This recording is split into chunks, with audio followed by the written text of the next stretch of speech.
안녕하세요, 김영록입니다. 어벤져스의 아이언맨으로 유명한 로버트 다우니 주니어 씨라고 있잖아요.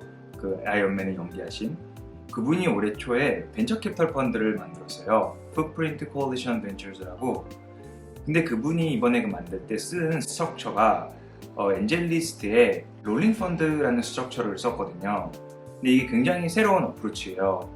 그래서 오늘은 이 롤링 펀드가 무엇인지, 그리고 이게 어떤 걸 의미하고 있는지에 대해서 간단히 설명을 해보도록 하겠습니다. 우선은 벤처 캐피털 펀드 자체에 대해서 조금 설명을 드리고 싶은데요. 벤처 캐피털 펀드에는 세 종류의 스테이크 홀더가 있어요. 우선은 벤처 캐피털 펀드 자체에 투자를 해주는 투자자, 그리고 그 펀드에서 투자를 하는 투자처, 스타트업이 되죠. 그리고 이 전체를 매니지하는 펀드 매니저가 있는데요. 그 펀드 매니저라는 분들이 보통 이제 벤처 캐피털리스트라고 불리는 분들이죠. 이분들이 이제 자기 투자 전략을 갖고 투자자들한테 가서 자금 조달을 하고, 그 조달한 자금으로 펀드를 만들어서 그 펀드에서 이제 투자를 하는, 소프트뱅크의 그 비전 펀드의 예를 들면은 손정희 사장님이 벤처 캐피털리스트죠. 펀드 매니저가 될 수 있고, 그리고 사우디의 펀드가 펀드 투자자가 되는 거고, 그리고 리프트 같은 그런 도어 대신 이런 회사들이 투자처가 되는 거죠. 근데 이 펀드를 만드는 방법에 있어서 기존의 방법으로는 여러 가지 이제 챌린지가 있어요. 첫 번째는 이 펀드를 만드는데 시간이 굉장히 오래 걸린다는 점이 있거든요. 이게 왜냐면은 예를 들어 100억짜리 펀드를 만든다고 생각을 해봤을 때, 그리고 최소 이제 미니멈 책 사이즈라고 하는데요. 최소 투자를 해야 되는 금액이 5억이라고 가정을 했을 때, 그럼 최소한 20명, 5억을 투자해줄 20명의 투자자를 찾아야 되는 거잖아요. 근데 이 20명의 투자자를 찾으려면은 뭐 2배, 3배, 뭐 40명, 60명, 100명 이렇게 잠재적인 투자자들과 이야기를 해서 이제 투자 유치를 해야 되기 때문에 시간이 굉장히 오래 걸리고요. 그리고 5억이라는 게 굉장히 큰 돈이잖아요. 그리고 보통 이런 데 투자를 하는 분들은 프로 투자자들이잖아요. 기가 투자자들이라든지. 그래서 이 듀 딜리전스라고 불리우는 이 프로세스, 실적으로 이 투자 가치가 있는지 없는지 평가하는 단계인데, 여기 시간이 굉장히 오래 걸려요. 한 투자자를 이제 유치를 하는데 몇 달 걸리는 게 보통이에요. 근데 그걸 20명을 찾아야 되니까 시간이 엄청나게 걸리는 거죠. 두 번째로는 여러 가지 기회비용이라는 게 있을 수 있는데요. 기존의 펀드는 예를 들어서 100억짜리 펀드를 만든다라고 하면은 100억이 전부, 보통은 물론 이제 여러 가지 스테이지가 있긴 한데 보통 100억이 모이기 전까지는 투자 활동을 할 수가 없어요. 그래서 일단 100억이 만들어질 때까지 기다렸다가 펀드를 클로즈 했어요 라는 표현을 하는데, 펀드를 클로즈 한 다음에 이제 투자를 이제 시작을 할 수가 있거든요, 스타트업에.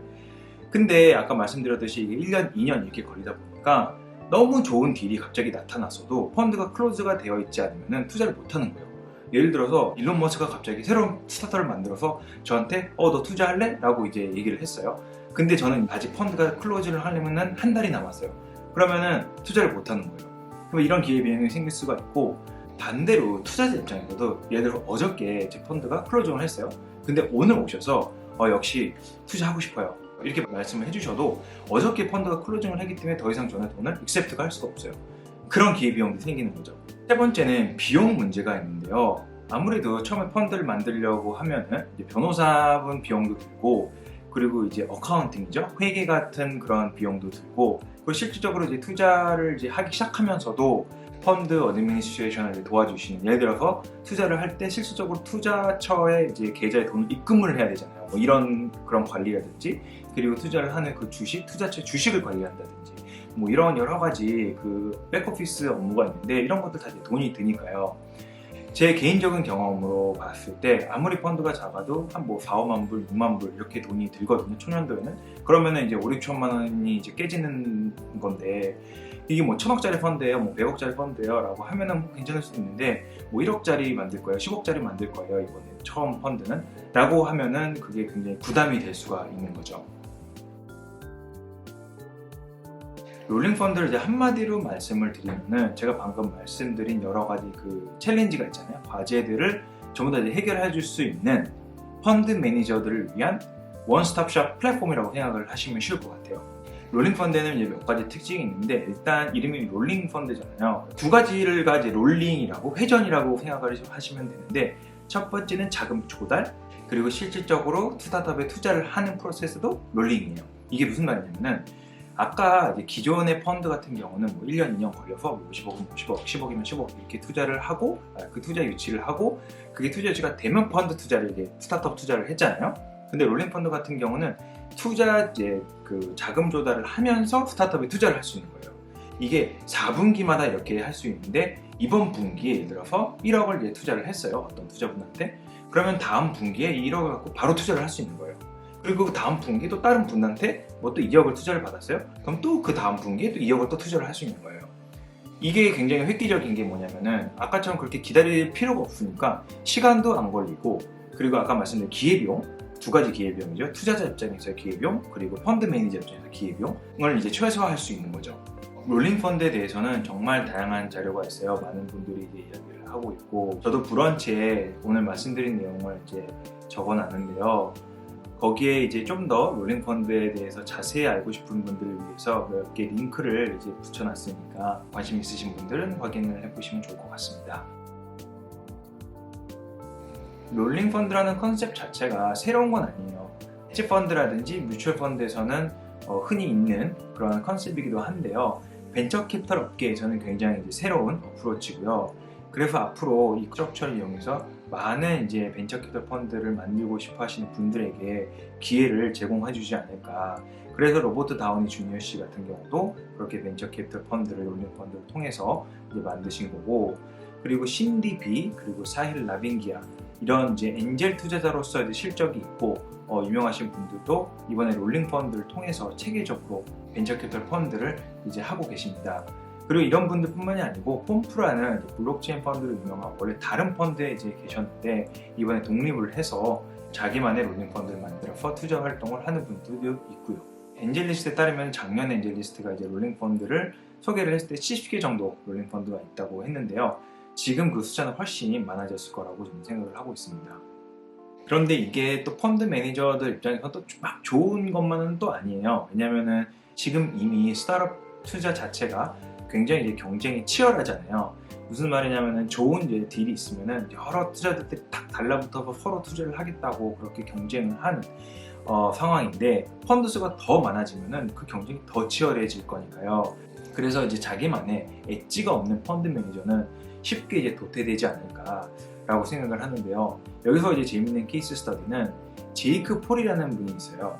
유튜버인데 2천만 명 이상의 서브스크라이버를 이제 갖고 계신 분인데 그분이 이번에 안티펀드라는 롤링 펀드를 만들었어요. 그리고 그 안티펀드가 투자하는 영역 중에 하나가 컨슈머 프로덕트인데 저는 이게 굉장히 재밌다고 생각을 하는 게 컨슈머 프로덕트를 만드는 스타트업 입장에서 보면 아무래도 제이크 폴 같은 분이 자기 유튜브 채널에서 한번 이렇게 소개를 해주면 포지티브한 영향을 끼칠 수도 있잖아요.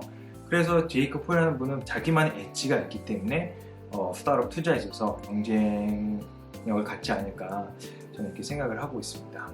그리고 투자자 입장에서 봐도 굉장히 이제 중요한 마일스톤인 것 같아요. 왜냐면은 지금까지 벤처 캐피털 펀드는 일반 사람들은 보통 투자를 못했어요. 일단은 뭐 어떻게 해야 되는지도 모르고 어디서 투자를 해야 되는지도 모르고 그리고 최소한으로 투자해야 되는 금액이 굉장히 커요. 제 개인적인 경험으로는 뭐 아무리 조그만 펀드여도 하나로 2억 5천? 보통 10억 정도, 1 밀리언이 이제 최소 투자 금액이에요. 근데 보통 사람들이 그렇게 투자를 못 하잖아요. 근데 이번에 그 롤링 펀드는 그게 굉장히 낮아요. 크레디트 인베스터라고 해서 개인 이제 적격 투자가일 필요가 있긴 한데 그 조건만 충족이 되면은 쉽게 투자를 할 수 있거든요. 예를 들어서 아까 그 로버트 다우니 주니어 씨의 펀드 같은 경우는 미니멈 커미트먼트가 5,000불이에요. 500만 원. 그리고 유튜버 제이크 폴이 하시는 그 펀드는 25,000불, 그러니까 2,500만 원. 물론 이제 굉장히 큰 돈이지만은 지금까지의 벤처 캐피털 펀드 투자 액수의 규모 현저히 작기 때문에 조금 더 손쉽게 벤처 캐피털 펀드에 이제 투자를 할 수 있게 되지 않을까. 미국에만 적격 투자자가 지금 1,300명 정도가 있어요. 굉장히 많은 숫자죠. 그러니까 그런 분들이 앞으로 조금 더 손쉽게 벤처 캐피털에 대해서 펀드 투자를 할 수 있게 되는 시대가 되었다고 저는 생각을 합니다. 지금은 스타트업 시작하기가 굉장히 쉽잖아요. 샤피파이, 네이버 같은 경우도 그렇고 30분 1시간이면 이커머스 사이트를 손쉽게 만들 수 있고 금방 이제 스타트업을 시작할 수 있는 그런 시대가 되었고요. 이번에 롤링 펀드를 통해서 벤처 캐피털 펀드 자체도 굉장히 손쉽게 만드는 세상이 되었고 또 벤처 캐피털 펀드에 투자를 하는 그 프로세스 자체도 굉장히 손쉽게 되지 않았나. 저는 개인적으로 이 트렌드가 더더욱 이제 가속화될 거라고 생각을 해요. 예를 들어 비상장 스타트업에 이제 주식을 사고 파는 플랫폼도 나와 있고요. 그래서 정말 몇 년 후, 5년 후가 될 수도 있고 10년 후가 될 수도 있지만은 스타트업 관련 액티비티 자체가 뭐 사업을 시작하는 것도 그렇고 투자를 하는 것도 그렇고 한층 더 많은 사람들의 생활의 일부분이 되었지 않을까. 정말 주식 투자를 하는 것처럼 저희가 지금 생활의 일부가 되어 있지 않을까라는 생각을 해봅니다. 오늘 이야기는 여기까지입니다. 감사합니다.